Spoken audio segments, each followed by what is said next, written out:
సుమన్ టీవీలో మీ business promotions కోసం ఈ కింది నెంబర్ను సంప్రదించగలరు.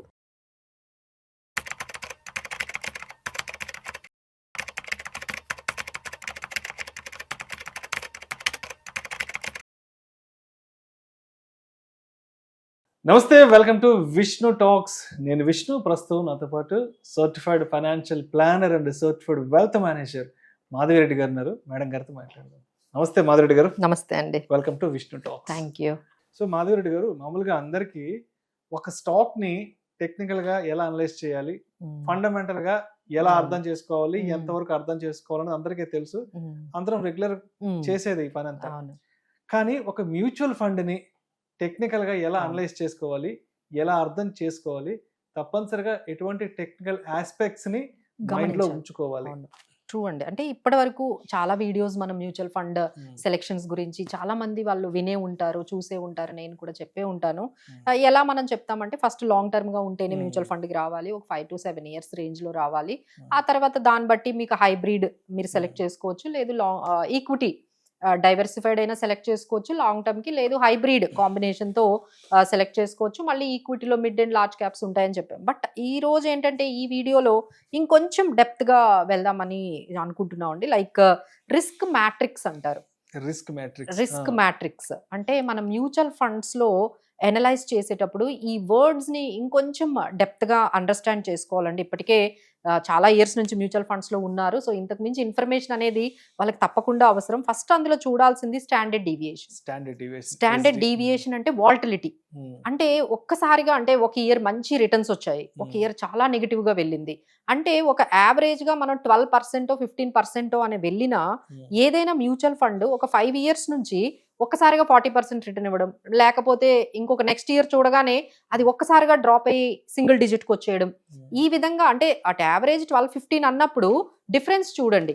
అంటే వాటికి మీన్కి రెగ్యులర్గా వచ్చే రిటర్న్స్కి హ్యూజ్ డిఫరెన్స్ కానీ ఉన్నట్లయితే, అంటే మనం ఒక యావరేజ్ అనుకున్నాం అంటే మనకు మార్క్స్ ఒక అబ్బాయి 70% తీసుకొస్తాడు అన్నాడు అనుకోండి, 90 తేవచ్చు, లేదు అంటే ఒక్కసారిగా 30% తీసుకొస్తే there is a huge volatility about the అంటే ఒక 10% అయితే మనకి ఏం పెద్ద డిఫరెన్స్ అనిపించదు.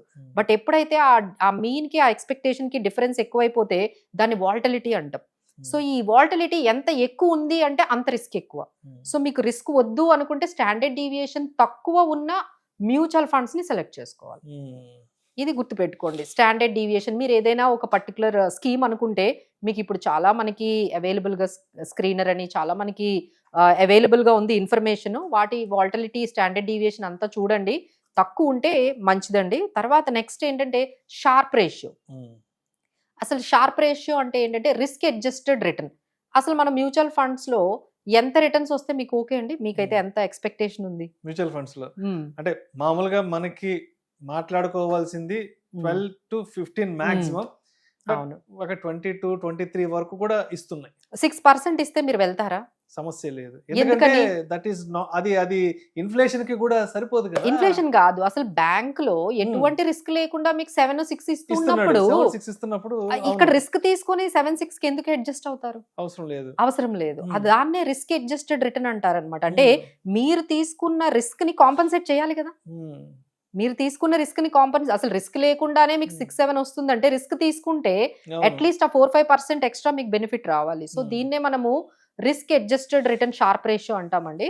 సో రిస్క్ ని మనం స్టాండర్డ్ డీవియేషన్ గా కానీ బీటా కానీ చెక్ చేస్తారు. వీటిని అడ్జస్ట్ చేయగా మనకి ఎంత ఎక్స్ట్రా వస్తే అంత మంచిది. సో షార్ప్ రేషియో అనేది మ్యూచువల్ ఫండ్ స్కీమ్ కి ఎక్కువ ఉండాలి, స్టాండర్డ్ డీవియేషన్ తక్కువ ఉండాలని చెప్పాను. ఎందుకంటే volatility too much ups and downs ఉండకూడదు.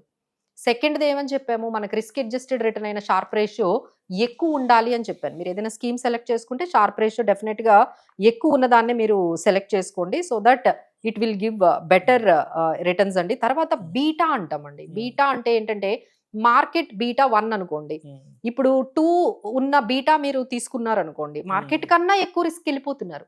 అసలు మార్కెటే రిస్క్ అనుకుంటున్నాం, దాన్ని 1 అనుకుంటాము. మీరు బీటా 2 అనేది ఏదైనా తీసుకున్నారు అనుకోండి, అంటే మార్కెట్కి మించి మీరు వెళ్ళిపోతున్నారు. అంటే మనం మార్కెట్ ఈక్వలెంట్ గా కావాలి అంటే 1 తీసుకోండి, అంతకన్నా తక్కువ బీటా ఉన్న స్టాక్స్. అంటే మన మ్యూచువల్ ఫండ్ పోర్ట్ఫోలియోని మనం ఎప్పటికప్పుడు గమనిస్తూ ఉండాలండి. సెకండ్ మ్యాట్రిక్స్ ఏంటంటే పోర్ట్ఫోలియో హోల్డింగ్. మీరు ఎందులో అయినా మీరు తీసుకోవచ్చు ఇన్ఫర్మేషన్. మనకి మీరు example SBI large cap fund ఉందనుకోండి, అందులో ఏ స్టాక్స్ ఉన్నాయో ఒక 15-20 స్టాక్స్ మీకు లిస్ట్ వచ్చేస్తుంది. టాప్ 10 హోల్డింగ్స్ వచ్చేస్తాయి, టాప్ 20 హోల్డింగ్స్ వచ్చేస్తాయి. అవి ఒక్కసారి గమనించాలండి, ఎంతమంది ఓపెన్ చేస్తారు, ఎంత రెగ్యులర్గా ఓపెన్ చేస్తారు. సో ఇది కూడా మీరు అలవాటు చేసుకోవాలి. ఏదైతే మీరు స్కీమ్ తీసుకున్నారో అది ఎలాంటి స్కీమ్ అయినా ఆ పోర్ట్ఫోలియో హోల్డింగ్ని మీరు ఒకసారి లిస్ట్ గాని తీసుకుంటే అక్కడ మీకు అర్థమైపోతుందండి, బీటా ఎంత ఎక్కువ ఉన్న స్టాక్స్ ఉన్నాయి, బీటా ఎంత తక్కువ ఉన్న స్టాక్స్ ఉన్నాయి, ఎంత పర్సంటేజ్ ఏ కంపెనీలో ఇన్వెస్ట్ చేసి ఉన్నారు అనేది మీకు తెలిసిపోతుంది. So look at the portfolio regularly. వాళ్ళు ఏ సెక్టార్లో ఎంత ఎంత వెయిటేజ్ తీసుకున్నారు, ఆ సెక్టార్లో ఆ పర్టికులర్ కంపెనీ వెయిటేజ్ ఎంత ఉంది, ఇలాంటివన్నీ మీరు గమనించినట్లయితే మీకు అర్థమైపోతుందండి అంత రిస్క్ ఎంత ఉంది, ఎంత రిస్క్ తక్కువ ఉంది అనే విషయం కూడా మీకు తెలిసిపోతుంది. ఆ తర్వాత టాప్ సెక్టార్స్ ఏమున్నాయి, టాప్ స్టాక్స్ ఏమున్నాయి, వీటి మీద కూడా ఒక్కసారి మీరు అబ్జర్వేషన్ కానీ చేసినట్లయితే ఆ డైవర్సిఫికేషన్ లెవెల్ అర్థమైపోతుందండి. అంటే మేజర్గా ఒక 10 కంపెనీల్లోనే మీరు పెట్టేస్తే మీ మనీ అంతా అక్కడే కాన్సన్ట్రేట్ అయిపోతుంది. సో మిగతా కంపెనీస్లో ఏంటంటే 1%, 2% వెయిటేజ్ ఉంటుంది. ఫస్ట్ 5 కంపెనీస్లో 9%, 8% వెయిటేజ్లు ఉంటాయి. సో దానివల్ల కరెక్ట్గా డైవర్సిఫికేషన్ అనేది జరగదు. అసలు వాళ్ళు దేని మీద కాన్సన్ట్రేట్ చేస్తున్నారో, ఆ పోర్ట్ఫోలియోలో ఏ స్టాక్స్ మీద వాళ్ళు ఎక్కువగా ఉన్నారు, ఏ సెక్టార్ మీద ఎక్కువగా వెయిటేజ్ ఉంది, మీకు ఆ ఇన్ఫర్మేషన్ అంతా కూడా మనకి వాల్యూ రీసెర్చ్ అనే మనకి అవైలబుల్గా ఉంటుందండి. ఆ వాల్యూ రీసెర్చ్కి వెళ్తే ఆ పోర్ట్ఫోలియో వెయిటేజ్ కానీ ఆ స్టాక్స్ వెయిటేజ్ కానీ మీకు ఖచ్చితంగా కనిపిస్తుంది. ఇంత కొంచెం డీటెయిల్గా వెళ్ళడం అనేది చాలా ఇంపార్టెంట్ అండి. నెక్స్ట్ ఇంపార్టెంట్ ఏంటంటే ఎక్స్పెన్స్ రేషియో. ఈ మధ్య సెబీ మీకు ఒక ఇన్ఫర్మేషన్ అనేది ఇచ్చిందండి. ఇంకా ఈ ఎక్స్పెన్సెస్ తగ్గించడానికి రేట్, అంటే ఈ ఇన్వెస్టర్స్కి ఏదైతే కమిషన్ బ్రోకరేజెస్ ఇస్తుందో ఆ రేట్ కూడా తగ్గిస్తున్నారు. అంటే ఇప్పుడు చాలా మంది ఎందుకు వెళ్ళిపోతున్నారు డైరెక్ట్గా, 1% వీళ్ళకి కమిషన్ వెళ్తుంది, 1% బ్రోకరేజ్ వెళ్తుంది అంటే వాటి మీద కూడా కాన్సన్ట్రేట్ చేసి కొంచెం ఈ కమిషన్స్ ఇవి తగ్గించాలని వాటిని కూడా తగ్గిస్తున్నారండి. సో మీరు కూడా ఎక్స్పెన్స్ రేషియో ఎంత ఉంది, ఆ మీరు సెలెక్ట్ చేసుకున్న ఏదైతే స్కీమ్ ఉందో ఆ ఎక్స్పెన్స్ రేషియో మీకు కనిపిస్తుందండి. సో మీరు ఒక స్మాల్ క్యాప్, మీరు ఒక 4 కంపెనీలు సెలెక్ట్ చేసుకుంటే ఆ 4 కంపెనీల ఎక్స్పెన్స్ రేషియో పక్కన పెట్టుకోండి, ఏది తక్కువ వస్తుందో మీకు తెలిసిపోతుంది కదా. కాకపోతే దీనికి కొంచెం టైం తీసుకోవాలి, కొంచెం మీరు రీసెర్చ్ చేయాలి. మనం చెప్పిన ఎక్స్పెన్స్ రేషియో, మనం చెప్తున్న షార్ప్ రేషియో, మనం చెప్తున్న స్టాండర్డ్ డీవియేషన్, మీరు ఏ స్కీమ్స్ అయితే మీరు ఉన్నారో వాటిని మిగతా వాటితో కూడా కంపేర్ చేసుకోండి.